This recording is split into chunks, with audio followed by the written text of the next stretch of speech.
All right, guys. Hello. So, gonna try a little bit something different this time.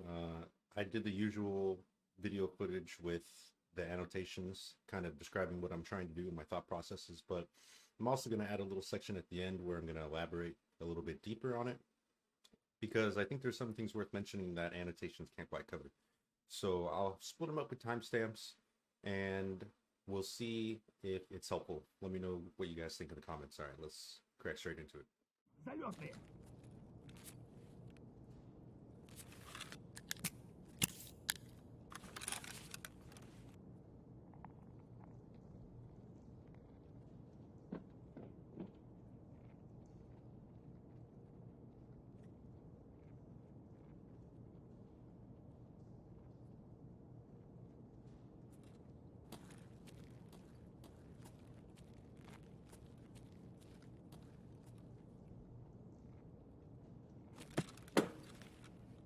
Крепко!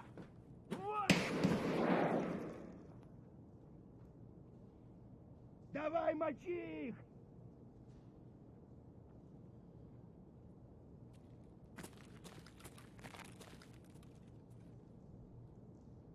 I hear him coming out of the tunnels.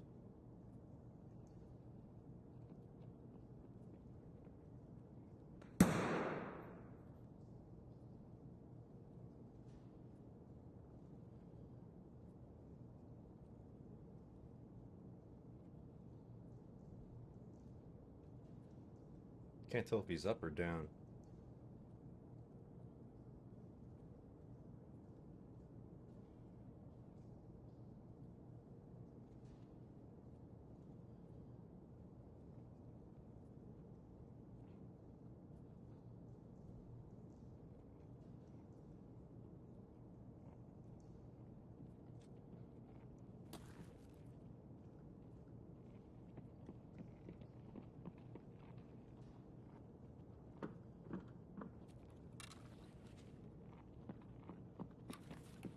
Вон он, сука!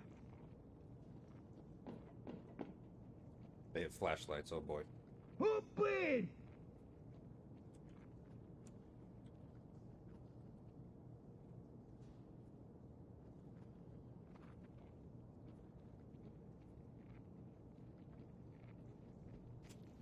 Гнида!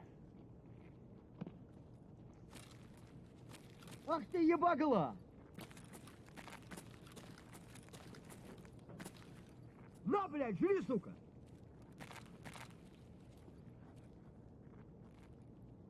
Фары врубай, вафел! Is he tagging Чё, Curtis? забыл, кто тебе батон в будку закидывает? Нехороший вы, блядь, человек.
Да вот!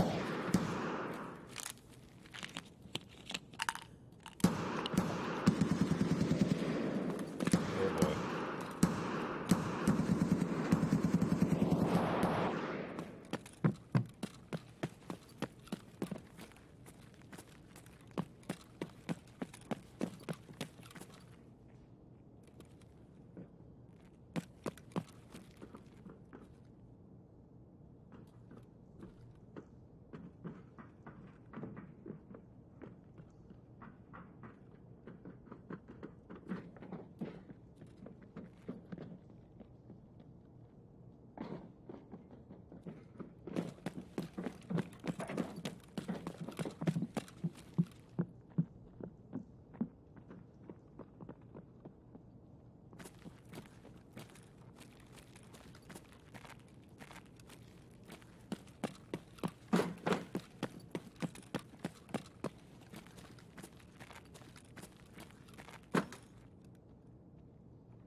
hear noise. Quiet.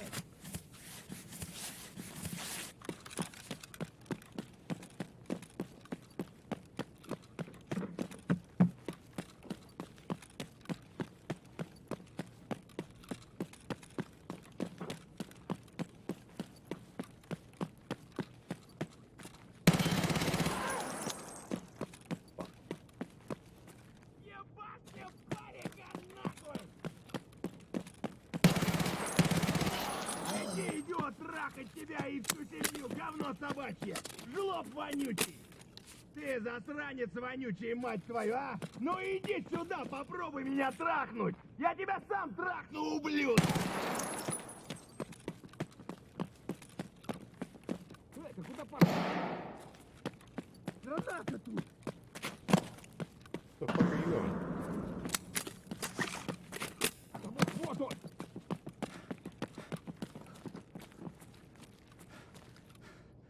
Вали хуесоса!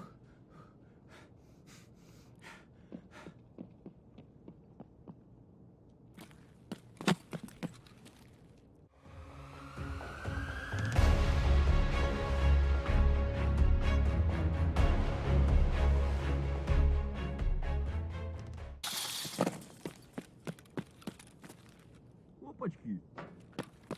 На, блядь, нажри, сука! Понял. Вот тупырь! Oh, nice. Damn, it ricocheted off his helmet.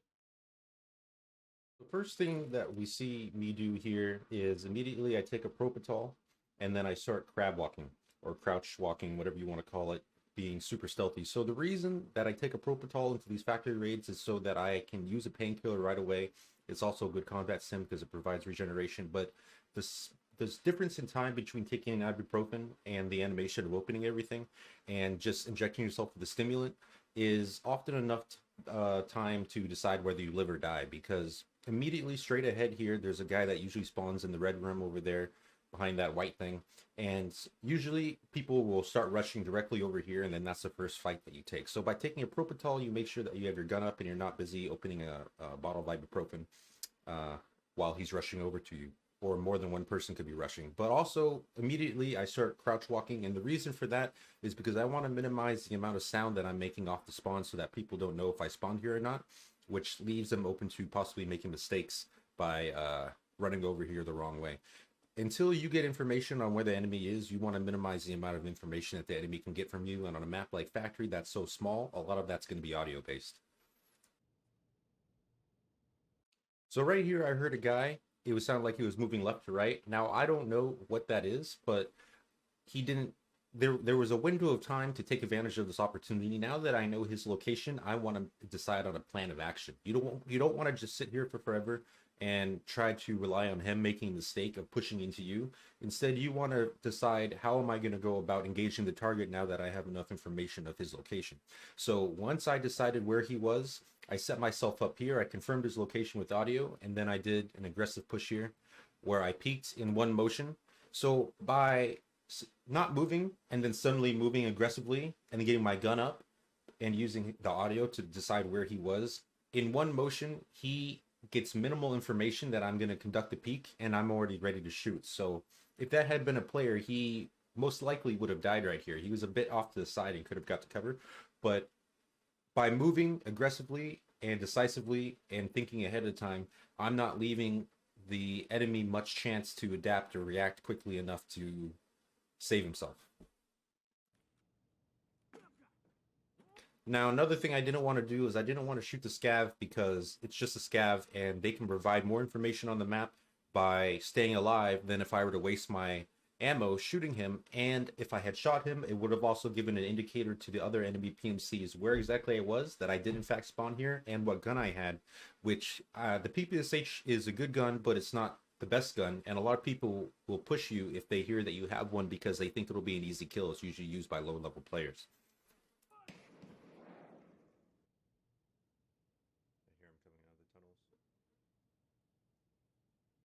So right here, I just said that I heard him coming, and what that means to me is that I need to start thinking about how I'm going to go about attacking him if he comes my way. So I said tunnels, but I wasn't exactly sure. He could be up or down. It's hard to tell. There's a person that would spawn to the front right of the room down that hallway by forklift, or he could have spawned even underground, or he could have gone underground. So what I want to do is I want to minimize the amount of audio that I'm producing to try to avoid giving him as much information as possible while slowly moving myself to an advantageous position to ambush him or peek from, ideally with a right side peek. Now, an interesting thing to say right here is a lot of new players, they wonder when you should be sneaking and when you should be walking. I like to be sneaky until I get enough solid information of where the enemy is, because it's not that I'm trying to hide, it's that I'm trying to minimize the amount of information that I give him yet again, right? But at the same time as I'm sneaking, I'm trying to be aggressively putting myself into an advantageous position. Can't tell if he's up or down. So right here, I hear what sounds like sprinting, and that's usually the first thing that you hear before someone pushes out of that room that's to my front right on the other side of this container. So instead of staying crouched, I stand up, and what that allows me to do is be able to move faster, and I'm going to be able to peek more aggressively, but also you don't want to be crouched in PvP unless you have a large amount of distance or unless you have complete surprise on your side. And I don't exactly have complete surprise because I'm not in a very unpredictable spot. When he comes out of that hallway, he's going to be checking where I am, even though I know that this is still a good position because I have a right side peek and I have a slight element of surprise because he doesn't know for sure I'm there yet because I've been pretty quiet. So instead of staying crouched, try to stand up every time that you know you're about to fight somebody because it makes your head a smaller target instead of when you're crouched, and then your whole center of mass also involves your head and it's much easier to get headshot that way.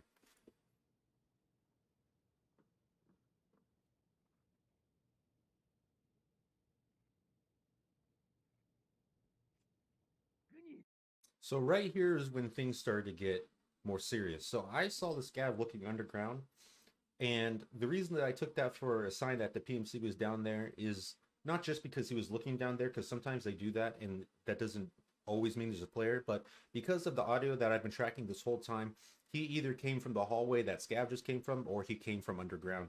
So the scav coming from that location gave me an indicator that he was not on my floor, he was actually in the tunnel, plus him looking down there, plus all the sounds I've been hearing. So now I try to get a little more aggressive and investigative on locating where the enemy is.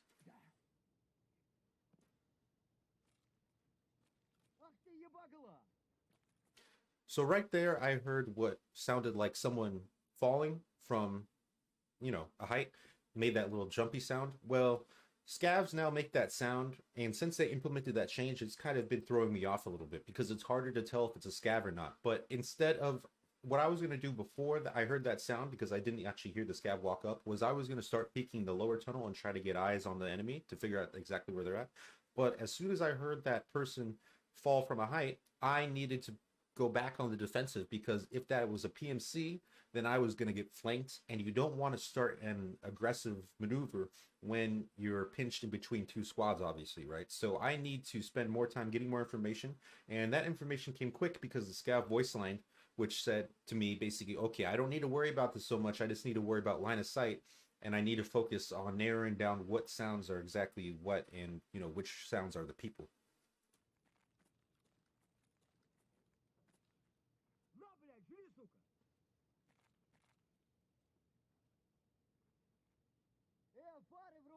And another thing to keep in mind is now that there's a scav walking around me, this is a good time to stop crouching and start walking myself and try to match the speed that the scavs are moving at so that you can use them as a little bit of audio cover to confuse your enemies as well. If you're moving and you sound like a scav, they're not going to be sure if you're a scav or not. Just try not to make any, obvious player noises like jumping or sprinting erratically, etc., and try to blend in with the crowd.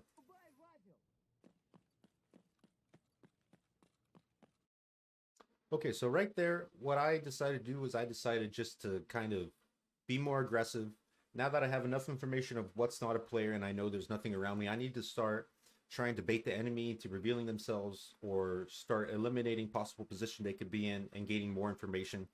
And going about this at a crouch walk is not the way to do it. So what I did there was I sprinted and I free looked each of the hallways where people usually are. And that way, as I get information, I can at least be safe. It's hard to hit someone that's doing that maneuver for information. So by clearing those areas, I kind of know what I'm working with here. And also by moving so aggressively, now we want to stop again and listen and see if there's any reaction to that. And if the enemy makes any kind of reaction and provides me any audio, I'm going to be able to make a better plan of action.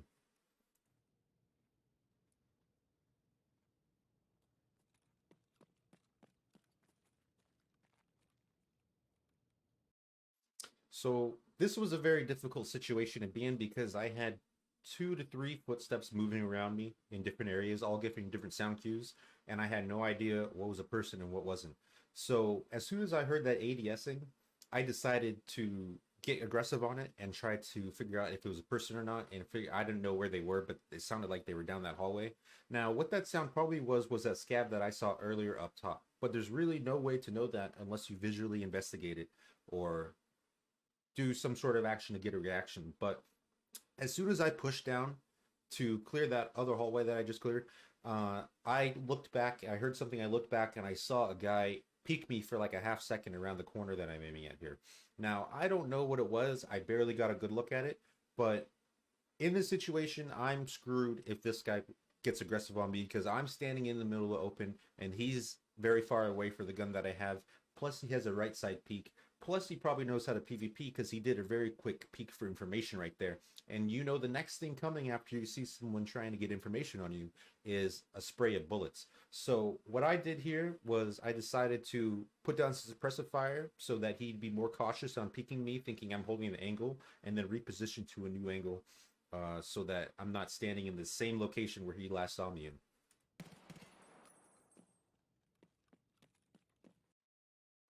So right here, I decided I can either wait here for a long amount of time and see if he pushes me, but there's no guarantee he's going to do that. So now that I have enough information on where he is, I decided to be more proactive in my offense. And what I was going to do, I was going to go down this hallway that I'm looking at, and then I was going to go behind him using his last location as reference for how to go aggressive on him. But as I get up ahead here, so right here, I heard footsteps now sprinting and matching kind of my speed. So what this says to me is either he has a teammate that's above me that's going to move to counter my movement, or he has pushed from the last location where I saw him and now he's pushing the hallway where I just was. So I decide to abandon this plan of action and move back to where I last was, because if he does push from where I last saw to where I last was, I'm going to be in a good spot to have a right side peek to engage him from. And this square room down below med tents where I'm at is a very good defensive position on this map to fight from. So I want to try to control this area and stay in this area if possible, especially if there's a team against me, because it's hard to push from all angles, basically. So I react to his movement, basically, yeah.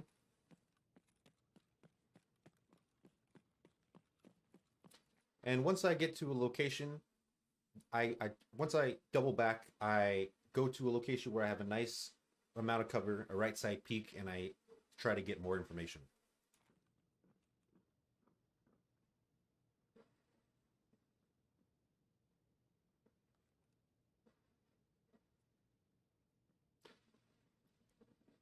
So the information I just got was that he was retreating. And now that I know he's retreating, I need to investigate the last position of where I heard him, make sure he's not just there crouched or sneaking around. And then I need to reposition and plan a new angle of attack because them running away gave me information of where they will be, so I can go about tracking them down and eliminating them with a little more wise of their location. Instead of being surprised and unknowing where they're at, I know generally where they were headed, and because I know the map, I know how to go about attacking it a little bit better.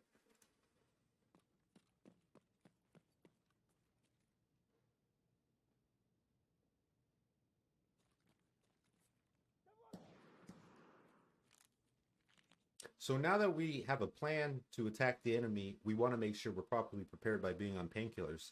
And because I heard them run away, and because I'm in a good position where he can't get to me instantaneously, I'm going to be able to hear him sprint, even if he is around the corner. Now's the time to take painkillers because we're in a safe position to do so. But Any other time besides this in the past like 30 seconds would have been a bad time because it would have left myself vulnerable with my gun down to being pushed and pressured really hard if he had just been in the hallway still.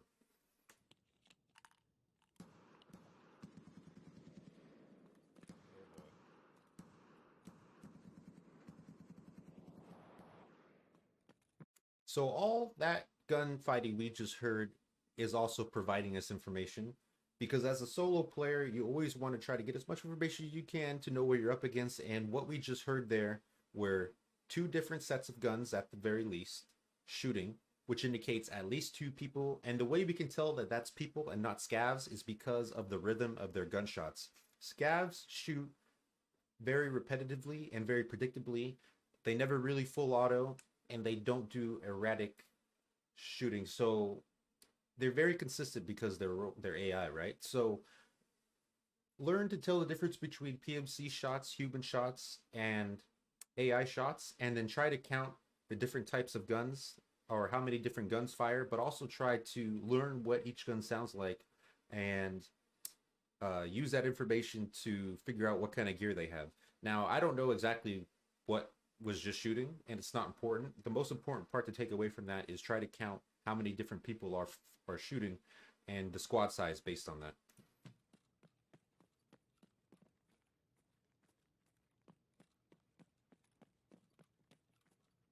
So right here, I heard him very close to me.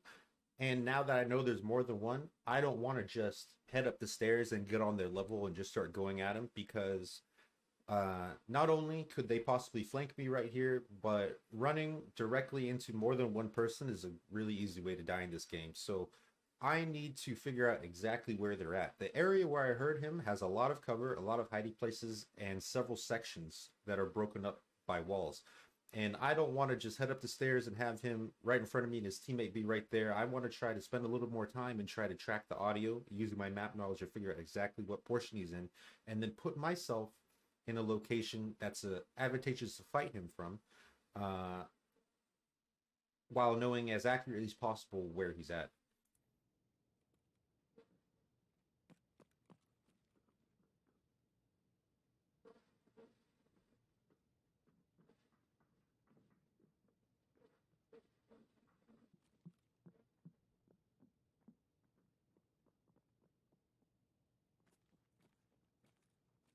So I know they're in there, but they know I'm down here if they're paying attention. And that's the problem because all that metal was the stairs. So there's obviously more than one of them. One of them could be high and one of them could be low, and then I would be dead. So here, instead of going up, I want to try to bait them to peek me, or I want to wait until they move to a location where I can get up safely. And I know that I'm not going to get double peeked. So right there, I clear it, at least visually, where they can see me when I move up here. And right here, they are right on the other side of the dumpster for me. I know that, and if they were paying attention, they should know that. But just because they're right there doesn't mean you're pressured to make a move. Right here, the best thing for me would be if they make the first move, ideally one at a time, and come to me so I can take advantage of that and the element of surprise because they don't know my exact location. And I just want to be prepared to try to kill the first one to investigate with the first shot. Right here, I thought he was going to run up, so I get my gun up ready and get ready to headshot him. But you couldn't really hear it in the video, but right here, I could hear it in game. And I heard him, I guess that running was him running over to body. He got down, he started looting. That's the time that I've been waiting for. That's the time to push. I'm going to commit fully to a push now because I have enough information where he is. I have enough information to know he's vulnerable. They're obviously not going to come investigate me, and there's really no reason not to. So this is the time to act. When your enemy has a weakness and you have enough information to go at it with a little bit of their location in mind, that's the time to kill. And as soon as you kill, you want to leave because the first thing he's going to do is call out what just happened and where you were. And you want to start moving right away so that as the callout's being reported by the squad, you're already switching positions, and his callout is going to muddy up the audio that he has on you, as well as confuse him. It's going to overload his brain. So while his teammate is saying something, hey man, I just died, there's a guy by stripper, you're whirring away, and his teammate talking is actually going to be covering your footsteps, most likely.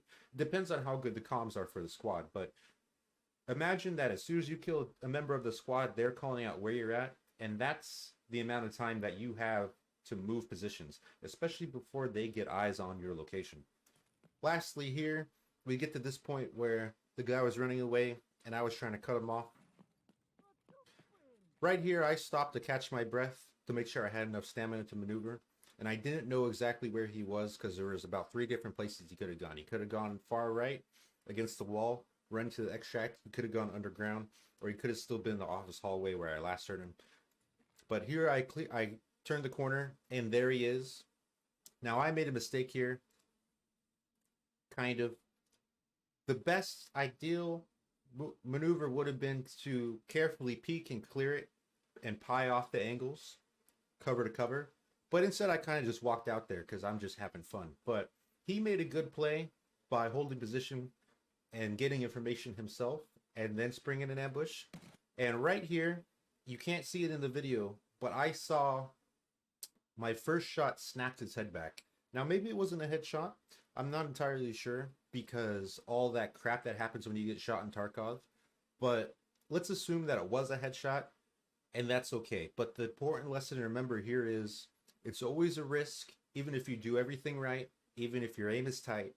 It's always a risk PvPing with non-optimal PvP gear, meaning a PPSH doesn't have consistent visor penetrating capabilities. So even if you execute everything perfectly, if you don't have the right equipment for the job, you may end up dying still. So make sure that you have ammo that can pierce at least level 4 consistently, as well as executing all the mechanics properly. Otherwise, something like this can easily happen. Also, watching the video back in slow motion, I might have missed slightly high top left and been hitting the stairs behind him, but it doesn't matter. The important thing to remember is make sure your equipment is PvP capable if you're actually looking to seriously win fights. Oh, nice. But alright guys, that'll wrap it up. Hopefully this helped you in some way. I've appreciated all the support you guys have been telling me and coming in by chat and stuff and telling me how much of PvP guys have been helping you guys. Thank you for all the subscriptions that you guys have done. Really appreciate it. We've had a huge influx of people. And happy to keep it rolling, man. Hopefully going to be bringing out some other quality content for you guys. And if you guys liked this video format, let me know in the comments. Or if you didn't like something about it, let me know as well, because it's just something new I'm trying. And always happy to take feedback and suggestions to improve. So stay lucky out there.